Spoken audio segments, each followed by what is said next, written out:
So are conservatives environmental stewards? The conservatives know much about the environment. If you listen to liberals, you listen to the media, the answer is always no. In fact, the other day in the House of Commons, Liberal MP John McKay, a guy I like quite well, a guy who's sensible on many issues as far as liberals go, got up and derided the fact that, well, some conservative issues that relate to the environment are conservative at all. Listen to what he had to say about hunting and fishing while standing in the House of Commons. Speaker, I thank my colleague on his speech. I quite enjoy working with him on the Environment Committee. I wish we actually accomplished something at the Environment Committee, but it is what it is, unfortunately. Where there might be an interest in Mr. Speaker that knows that the Environment Committee is now engaged in a study on hunting and trapping. Of all of the issues, the Environment Committee could be studying, the climate change, fracking, or whatever. Hunting and trapping is the one that's been chosen. It's of critical interest to us all. So that's John McKay in the House. Now I want to bring in a former MP, former cabinet minister, an all-around swell guy. Monty Zalberg, that's your official title, isn't it? Swell guy. It's okay. It's on my business card. Yeah, I thought so. Monty, you were here at the Manning Conference giving a talk about conservation, the environment, from a conservative point of view. John McKay just talks as if hunting and fishing doesn't matter, that it's not environmental. But my point of view is these are the guys who are on the ground, the actual stewards of the environment, going out there and seeing what needs to be saved, what needs to be changed, and in a very real fashion. Well, by far the biggest environmental groups in the country are the hunting and fishing organizations, Ducks Unlimited, Delta Waterfowl. There are hundreds and hundreds of thousands of them compared to, a few folks who belong to some of these more extreme environmental groups. And, I know John McKay very well. He should really get out of the city of Toronto and get out and meet the folks who really are the stewards of the environment, people who put their own money into environmental projects, into conservation projects around Canada, and do more in a single year than all those other groups who make all that noise do in terms of real change that helps protect, some of the pristine wild places this country still has. All right, you were still on the Hill, I believe, when the Environment Commissioner issued that report. Wasn't long after you guys had taken power, the Liberals are out.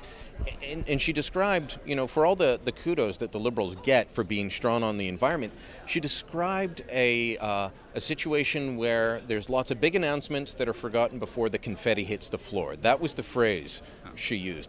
They talked a good game for years while they're in power, but they didn't even do anything on their issues that they demand conservatives act on now. Yeah, there's no question. In fact, the conservatives have already gone way beyond them, not just on climate change, and even on climate change. Say what you will about it, but they brought in measures that have done more on that than the Liberals did in their entire time in power, including moving on, insisting on California standards for Canadian automobiles and ending coal-fired generation of electricity across Canada by 2050, effectively meaning there are no new ones being built. So they've already moved on those things. But the other thing, Brian, that the Conservatives never get credit for is under Stephen Harper, they've expanded the national parks by 50% in Canada. They've set aside hundreds of thousands of acres working with Nature Conservancy and private landowners in a matching fund. So Nature Conservancy and other land trusts had to go out and raise all the money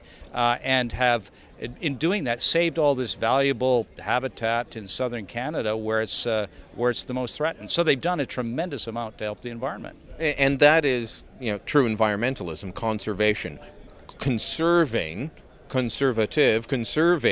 the land, conserving what's there, conserving the water, the forest, and so on. Yeah, no, that's right. And what annoys me is that the left has actually been able to take this issue away from conservatives, although conservatives have this great long history when it comes to conservation, going back to people like Teddy Roosevelt. I always like to point to one of the great fathers of the American political movement, or sort of a founder of the new modern conservatism, who was Russell Kirk, who back in 1971 said, "Nothing is more conservative than conservation." And he and landowners, people like Teddy Roosevelt, Ronald Reagan, many others were very tough when it came to ensuring that They work cooperatively with the farmers, ranchers, landowners of all kinds to preserve habitat, but also in many cases to allow practical work to be done on it, farming, ranching, in some cases oil and gas extraction, certainly forestry.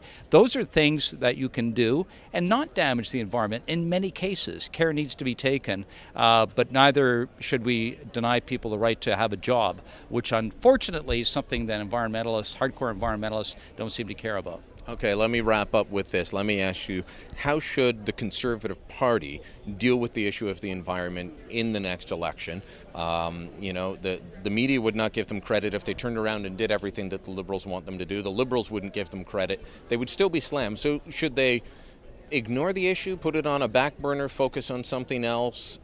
Is this a sword issue for them or a shield issue? Well, you know, I think in many parts of the country it's absolutely a sword issue. The government has stepped up and helped people who are concerned about these issues, whether it's, you know, on the firearms registry, good example. A lot of these people hunt, obviously.